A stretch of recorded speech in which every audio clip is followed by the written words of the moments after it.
Friends, I hope आप लोग बहुत अच्छे होंगे। आपकी रनिंग बहुत अच्छे से चल रही होगी। आपकी जो रनिंग है वो अब 10 फरवरी से कंफर्म होगी। भर्ती बोर्ड ने अपना ऑफिशियल जो नोटिस है उसे दे दिया। आपके एडमिट कार्ड जो है वो 3 फरवरी से डाउनलोड होंगे, ये भी नोटिस में लिखा है। अब दूसरी बात है कि आप लोग अपनी सेकेंड डेट, जैसे कि आपकी डेट जैसे 15 फरवरी पड़ी, तो 15 फरवरी के बाद आप कब ले सकते हो, सेकेंड डेट का भी इसमें बताएगा। सेकेंड डेट कैसे ले सकते हो वो भी हम बताएंगे आपको, ठीक है। और नंबर जिलों की ट्रेनिंग का भी नोटिस सुबह ही आ गया था, तो वो हर जिले में लगभग में होगी। क्या ट्रेनिंग जो है 28,000 की पहले होगी, बाकी बाद में होगी, हर बात पे बात करेंगे। सबसे पहले हम आपकी बात नोटिस पे चलते हैं सीधे। ये है उत्तर प्रदेश सरकार पुलिस भर्ती बोर्ड ने अभी आपका ऑफिशियल नोटिस दिया है। इसमें लिखा भी है कि उत्तर प्रदेश पुलिस भर्ती उत्तर प्रदेश पुलिस के आरक्षी नागरिक पर पदों की सीधी भर्ती 2023 के सारी दस्ता परीक्षा की प्रक्रिया मतलब पीटी की 29 का ही आज का ही नोटिस है। यहाँ पे भी लिखा है, देख लीजिएगा आप लोग। लिखा है कि उत्तर प्रदेश भर्ती व प्रोन्नत बोर्ड द्वारा आरक्षी नागरिक पुलिस की सीधी भर्ती परीक्षा 2023 के अंतर्गत अभिलेखों की समीक्षा और सारी परीक्षा पे मानक परीक्षा में सफल अभ्यर्थियों की सारी दस्ता परीक्षा की कार्रवाई 10 फरवरी से प्रारंभ हो रही है। 10 फरवरी से प्रारंभ हो रही है और ये प्रथम चरण है। प्रथम चरण मतलब कि सबसे पहले गर्ल्स की होंगी। और आपको इतना भी पता है कि अभी आपके 3 फरवरी के 7 फरवरी तक तो आपके वही चलेंगे डीबीपीएसटी, तो इस वजह से थोड़ी ये प्रॉब्लम है। बाकी आपको वो चरण बाई चरण आपको नोटिस और वो सब मिलते रहेंगे। सबके नहीं एडमिट कार्ड आएंगे, अभी जो स्टार्टिंग वाले हैं उनके एडमिट कार्ड आएंगे। उपरोक्त संबंधित प्रथम चरण में अभ्यर्थियों की सारी दस्ता परीक्षा है तो आधे अभ्यर्थियों के प्रवेश पत्र डाउनलोड किए जाने की बोर्ड की वेबसाइट पर दिनांक 3/2/2025 था। द्वितीय चरण में दिनांक देखो, इसमें प्रथम और दो चरणों में होगी आपकी क्या शादी जो रनिंग जो दौड़ होती है 2 चरणों में होगी।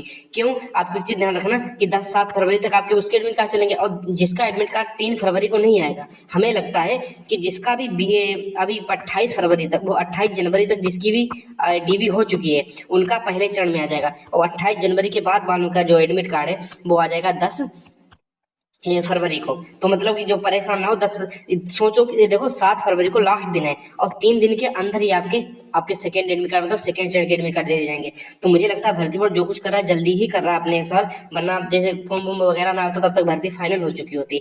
जिन अभ्यर्थियों के प्रवेश पत्र परीक्षा केंद्र अंकित है निर्धारित तिथि व समय पर उपस्थित होना सुनिश्चित करेंगे। यदि कोई प्रॉब्लम आ रही है तो इस नंबर पर संपर्क करने, एडमिट कार्ड या कोई भी बात हो तो उस चीज पे आप लोग इस नंबर पे आप कांटेक्ट कर सकते हो, ठीक है। लास्ट में वो भी दिखाएंगे कहाँ क्या है कि 23/12 का जो नियमावली वो तो होगी। नियमावली में क्या था कि आपकी जो रनिंग है पुरुष अभ्यर्थियों के लिए 4800 मीटर 4.8 किलोमीटर 25 मिनट में और महिलाओं के 2.4 किलोमीटर 14 मिनट में पूरी करनी होगी। जो अभ्यर्थियों के नियत समय के भीतर दौड़ पूरा नहीं किए करेगा वो अभ्यर्थी उसके लिए पात्र नहीं होगा नियत समय में। और एक चीज अभी पूरा नोटिस पढ़ेंगे, इसमें क्या क्या लिखा है, ये तो बोर्ड के लिए बातें हैं, बोर्ड का इसमें हमारा कोई कनेक्शन नहीं।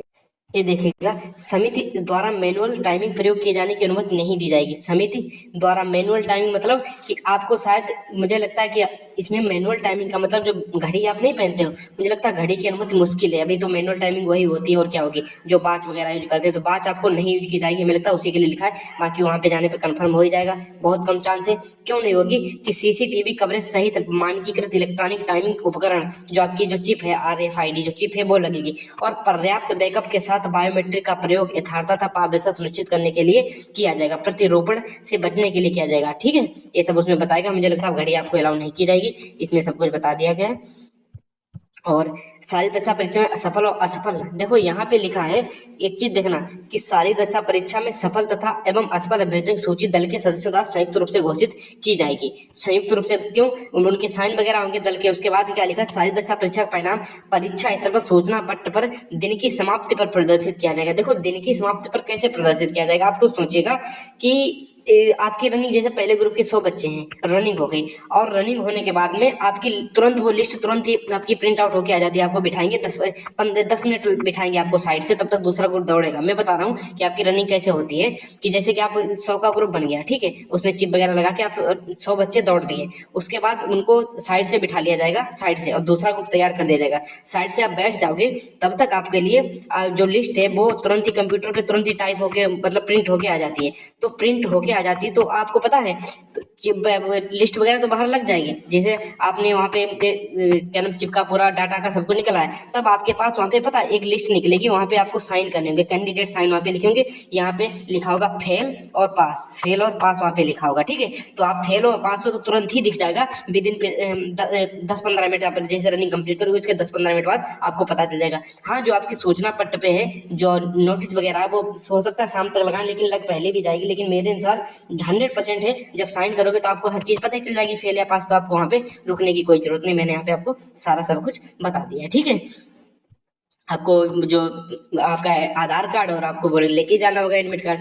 अब जैसे कोई अभ्यर्थी है वो अपनी डेट चेंज करवाना चाहता है, ठीक है, उसके लिए भी प्रावधान है। हम मुझे लगा था कहीं रनिंग में ऐसा ना हो। यदि कोई अभ्यर्थी सारी दशा परीक्षा है तो नियत समय पर दिनांक व परीक्षा में सम्मिलित होने में असफल रहता है तो परीक्षा है तो संबंधित जनपद में गठित समिति की परीक्षा में सम्मिलित न होने के विस्तृत कारणों का उल्लेख करते हो, जैसे कि आपके पास क्या रीजन रहा कि आप उसको वहां पे उपस्थित नहीं हो सके।